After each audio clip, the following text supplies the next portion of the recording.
Welcome back to RS learning zone. उम्मीद है आप सब खैरियत से होंगे।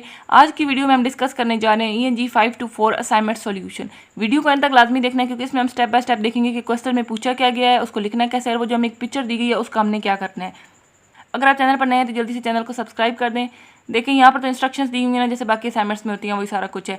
ये बाकी जो एक्स्ट्रा इंस्ट्रक्शंस हैं वो है कि इसकी लिमिट वर्ड काउंट जो है वो 500 to 1000 हमारे पास वर्ड लिमिट है, और include direct quotation from the editorial. जो हमने एडिटोरियल एनालाइज करना है उसमें से जो हमने डायरेक्ट कोटेशन लिखनी है, और उसके बाद हमने रेफरेंसेस देने हैं। ठीक है, site relevant CDA theories and scholars.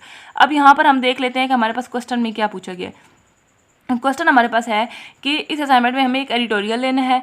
Editorial का मतलब समझ लें कि न्यूज़पेपर का वो आर्टिकल जो किसी इशू पे ओपिनियन देता है। अब वो एडिटोरियल किस चीज़ का होना चाहिए, वो किसी भी हमने अथेंटिक वेबसाइट से लेना है, जैसे डॉन न्यूज़ वगैरह हो गए। ठीक है, यहाँ पर हमें जो एक पिक्चर दी गई है ना, उसमें भी वो डॉन न्यूज़ से एडिटोरियल लिया गया है।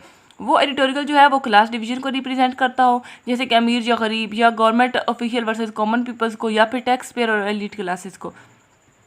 अब यहाँ पे हम देखें, आपने एक एडिटोरियल उठाना है, न्यूज़ एडिटोरियल जो किसी अखबार या वेबसाइट पर होता है। ठीक है, और उसमें हमने देखना है कि जो डिफरेंट सोशल जो हमारे पास डिफरेंट सोशल क्लासेस हैं, मुख्तलिफ सोशल क्लासेस हैं, उनको रिप्रेजेंट करने के लिए ज़बान का यूज़ कैसे किया गया है। ठीक है, क्रिटिकल डिस्कोर्स एनालिसिस, और जो हम जिस चीज़ को भी हम यहाँ पर लिखेंगे ना, उस हर बात को हमने सीडीए की थ्योरी से कनेक्ट करना होगा।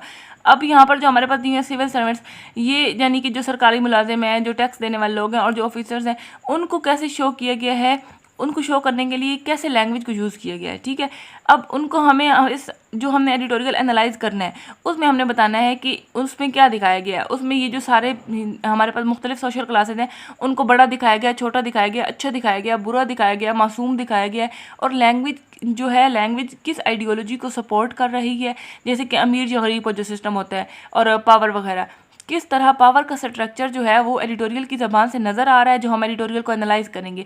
और यहाँ पे हर बात को हमें सीडीए की थ्योरी से कनेक्ट करना होगा।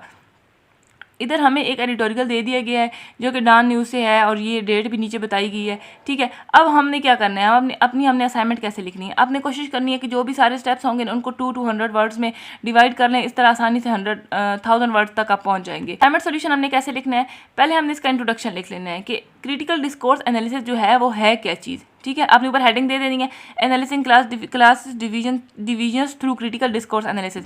इंट्रोडक्शन में थोड़ा सा क्रिटिकल डिस्कोर्स एनालिसिस का लिख देना है कि वो है क्या चीज़। अब क्रिटिकल डिस्कोर्स एनालिसिस क्या होता है, ये एक मेथड होता है जो एनालाइज करता है लैंग्वेज को टू रिवील हिडन आइडियोलॉजीज और पावर रिलेशंस इन टेक्स्ट। ठीक है, उसके बाद आपने एडिटोरियल जो आपने एनालाइज की है, जैसे अब इस सॉल्यूशन में हमने ये जो ऊपर दिया हुआ था यही किया है। ठीक है, उस in this analysis the editorial, उसको इस एनालिसिस के अंदर उस एडिटोरियल का आपने नाम लिखना है, फिर पब्लिश इन जो भी होगा, जो डेट है वो लिख के, उसके बाद हैज़ बीन क्रिटिकली एग्जामाइंड, उसको हमने एग्जामाइन करना है। ठीक है, उसके बारे में हमने थोड़ा सा लिखना है।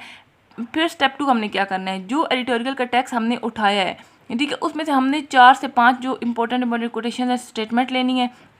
जैसे अब कोई भी रिसेंट एडिटोरियल है जहाँ यहाँ पे द डॉन है, और कोई भी किसी भी अथेंटिक वेबसाइट से हो सकता है। Topic for example taxation system कर लें, budget, government policy, civil servant salary raises. ठीक है, उसमें से हमने कुछ भी 4, 5, 6 इंपॉर्टेंट जो सेंटेंसेस है वो उठाने हैं, जो क्लासेस को डिस्क्राइब कर रहे हो, डिफरेंट सोशल क्लासेस को डिस्क्राइब कर रहे हो, उनको हमने अब एनालाइज करना है। अब यहाँ पे डिफरेंट सोशल क्लासेस को है, representation of salary classes as victim, इसी तरह बाकी भी है। अब देखिए यहाँ पर हमने एक कोटेशन ली हुई है जो कि हमने उस एडिटोरियल से ली है। उस जो भी हम कोटेशन लेंगे, और अब जो भी है ना, अब हर कोटेशन का नीचे हमने ये बताना है, जो हमने कोटेशन ली है, कि ये जो सेंटेंस है ये किस क्लास को रिप्रेजेंट कर रहा है, किस आइडियोलॉजी को सपोर्ट कर रहा है, और ये पावर रिलेशन को कैसे शो कर रहा है। सीडीए की थ्योरी यूज़ करनी है, और जो हम यहाँ पे हमने सीडीज की थ्योरी यूज़ करनी है, जो कुछ इंपॉर्टेंट स्कॉलर्स का जिक्र करना है, जैसे नॉर्मन है, वेंडजिक है, वुडक है। ठीक है, यहाँ पे हमने जो कोटेशन लिया, हमने नीचे उन स्कॉलर्स का जिक्र करना है। ठीक है, उसके बाद हमने बताना है कि ये जो सेंटेंस है जी किसको रिप्रेजेंट कर रहा है। यहाँ पर आप देखें द फ्रेज, जो यहाँ पर फ्रेज लिखी हुई है, और फिर हमारे पास according to Fairclough emotive language in discourse often highlight social injustice to align readers with the victim. हमने यहाँ पर स्कॉलर्स का जिक्र कर लिया, थ्योरीज का जिक्र कर लिया, और फिर बता दिया कि ये जो है ना, ये जो हमारे पास सेंटेंस है, ये कोटेशन है, ये किस चीज़ को रिप्रेजेंट कर रही है, किस आइडियोलॉजी को सपोर्ट कर रही है। नेक्स्ट हमने इसी तरह ये कुछ करके सोशल क्लासेस को डिवीजन को हमने एनालाइज करके यहाँ पे लिख के, उसके बाद हमने कंक्लूजन लिखनी है। कंक्लूजन में क्या लिखते हैं, इसमें आपने समरी बतानी है कि इसमें आपने ये समरी बतानी है कि जो लैंग्वेज का यूज़ है वो किस तरह आइडियोलॉजीज़ और जो डिफरेंट सोशल क्लासेस हैं उसको प्रमोट कर रहा है, और सीडीए का फ़ायदा लिखना है कि ये एनालिसिस क्यों ज़रूरी होता है।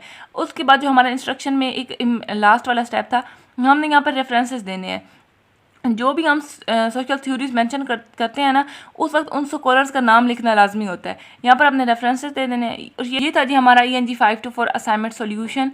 I hope everything is clear now. अगर आपने अभी तक चैनल को सब्सक्राइब नहीं किया तो जल्दी से चैनल को सब्सक्राइब कर दें और वीडियो को अपने दोस्तों के साथ शेयर किया करें। मिलते हैं नेक्स्ट वीडियो में, तब तक अपना ख्याल रखिए, मुझे अपनी दुआओं में याद रखिएगा। अल्लाह ताला आपका हामी और नासिर। अल्लाह हाफिज़।